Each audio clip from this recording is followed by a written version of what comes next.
Once upon a midnight dreary, while I wandered, weak and weary, over many quaint and curious rocks upon a stormy shore, while I roamed, wings a-flapping, 'gainst the rain they were so slapping, I had a sudden urge for napping on a hardwood floor. Maybe I can see, I thought, if someone let me have a snore. Just one night, not a second more. Ah, distinctly I remember, it was in the bleak December, and each separate raindrop sent a chill down to my core. Eagerly I wished for rest. Vainly I had done my best to fill my belly like a chest that seeds and bugs does store, for the long migration that my kind and I have yet in store. Ugh, travel is such a chore. But oh, what's this? As if by fate, my eyes perceive a neat estate, aglow inside a single room, a window open to the hall. Now I was filled with relief, instilled was I with a belief that I could ask but for a brief respite till the rain does stall. Nothing but a quick brief respite till the rain does stall. What I ask for, that is all. Presently I flew inside and knocked upon a door quite wide. Then a voice, "Sir or madam, truly your forgiveness I implore, but the fact is I was napping, and so gently you came rapping, and so faintly you came tapping at my chamber door, that I scarce was sure I heard you." Here was opened wide the door. Up I looked from the floor. There he stood, looking grim, the house's master, gaunt and slim, peering down the hallway, seeing not the bird he answered for. I tried to make my question heard, when suddenly the master stirred, uttering a single word, a trembling voice that called, "Lenore?" To whom it was he referred, I know not, this one Lenore. He said this, and nothing more. My request I tried to make again, but this was a mistake. For soon, and in my face, the man so rudely slammed his door. I gave him benefit of doubt, for truly it was quite dark out, and raven feathers aren't about the showing of colors galore. That'd be weird, a raven dressed in the showing of colors galore. It would be a sight, though, for sure. I flew back out into the weather, to his window, so he'd hear better. As I landed on the sill, I tapped and tapped and tapped some more. The rain wetted every quill, but I continued pecking still, pecking more and more, until the man inside came like before, granting entry briefly to me just as he did once before, and in I flew to sit on his door. Then the master stared a while. His sad face turned into a smile. I'm not sure why, but at least it's better than the frown before.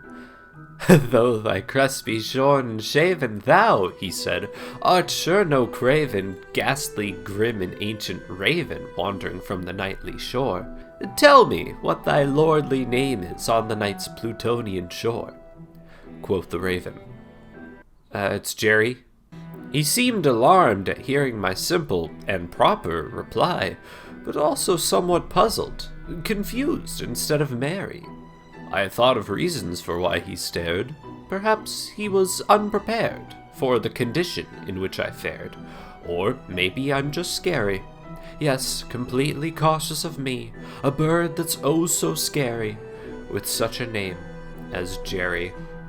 I gave myself another try, to let the master know just why I came to his humble abode, escaping that dreadful downpour. Nothing farther than I uttered, not a feather than I fluttered, till he scarcely more than muttered, "Other friends have flown before. On the morrow he will leave me, as my hopes have flown before." Then I said, "Sorry, sir, you're quite right to be cross with me, but I really just need a place to stay on my trip. It's raining something fierce outside, you see, and I'd very much like—" But my message was disrupted by the man who interrupted. "Doubtless," said he, "what it utters is its only stock and store, caught from some unhappy master, whom unmerciful disaster followed fast and followed faster, till his songs one burden bore, till the dirges of his hope that melancholy burden bore, of never nevermore. I sincerely did not know what this man spoke of below, but then he took a chair and placed it facing toward the door. Then, upon the velvet sinking, he looked up at me, just blinking, and what perhaps he was thinking of I could not really be sure. What his grim, gaunt, unsightly eyes beheld I was not sure, but I stayed, for my wings were sore. Thus he sat, engaged in guessing, but no syllable expressing to me, while his fiery eyes now burned into my bosom's core. This and more he sat divining, with his head at ease reclining on the cushion's velvet lining that lamplight gloated o'er, but whose velvet violet lining with the lamplight gloating o'er seemed to torture him once more. Then the master clasped his face, clawing with a mad embrace, just before he paced with maddened footfalls on the tufted floor. "Wretch," he cried, "thy God hath lent thee, by these angels he hath sent thee, respite, and nepenthe from thy memories of Lenore.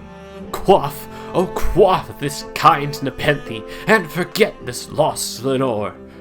Quoth the raven, "I'm sorry, there must be some miscommunication. I came here from up north, you see, and I'm just trying to migrate south a little, visit some family, wait for the rainy season to let up, you know how it is. So please, just prophet," said he, "thing of evil, prophet still, if bird or devil, whether tempter sent, or whether tempest tossed thee here ashore, desolate, yet all undaunted, on this desert land enchanted, on this home by horror haunted, tell me truly, I implore, is there balm in Gilead? Tell me, I implore." Quoth the raven, "Did I come in a bad time? Like, you seem to be dealing with some stuff, and I don't want to be more of a burden if you'd rather be alone right now." "Prophet," said he, "thing of evil, prophet still, if bird or devil, by that heaven that bends above us, by that God we both adore, tell this soul with sorrow laden, if within the distant Aidenn it shall clasp a sainted maiden, whom the angels name Lenore. Clasp a rare and radiant maiden, whom the angels named Lenore." Quoth the raven, "Okay, so it sounds like you're going through a tough time because of this Lenore person. And look, I'd love to help if I can. I mean, I've had moments where, be that word our sign of parting, bird or fiend," he shrieked, upstarting. "Get thee back into the tempest and the night's Plutonian shore. Leave no black plume as a token of that lie thy soul has spoken. Leave my loneliness unbroken. Quit the bust above my door. Take thy beak out from my heart, and take thy form from off my door." Quoth the raven, "Look, pal, I was trying to be nice at first, but frankly, I don't think I deserve this sort of treatment. First off, I really don't want to head back out there. I mean, have you seen how much it's raining? Second, I've been nothing but cordial, and the minute I step in to shelter myself from this horrible storm, you start accusing me of some nonsense when we've never even met? I'll leave first thing in the morning, for sure. But until then, I'm staying here, and that's that." Later, then, he took to writing, not long after our verbal fighting, no doubt putting all our words out on the page he sat before. I then left with dawn's return, but a lesson I did learn, coming to that place whose doors turned toward the rocky shore, that dreadful house turned toward the likewise dreadful shore. I shall go there nevermore.